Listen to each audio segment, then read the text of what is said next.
Okay, so we're moving on to complementary events.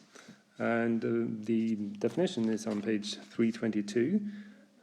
So complementary events are always mutually exclusive, but mutually exclusive events are not necessarily complementary.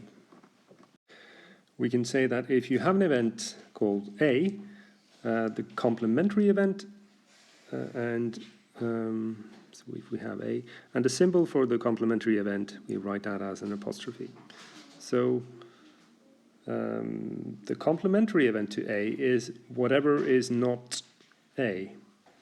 And this means that when we add together the probabilities of A and the probability of the complementary event to A, this is always going to be 1. Now, we need to look at how complementary events relate to mutually exclusive events and why this is not the same thing.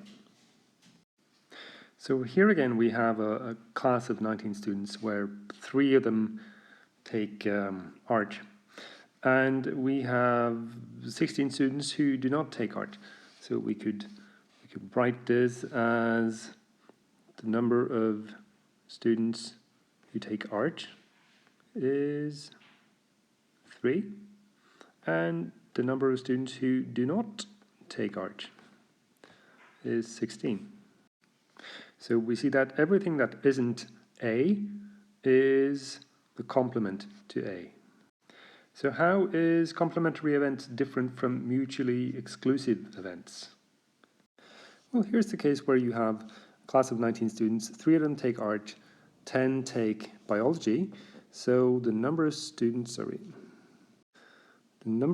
who take art is still 3, and the number of students who take biology is 10.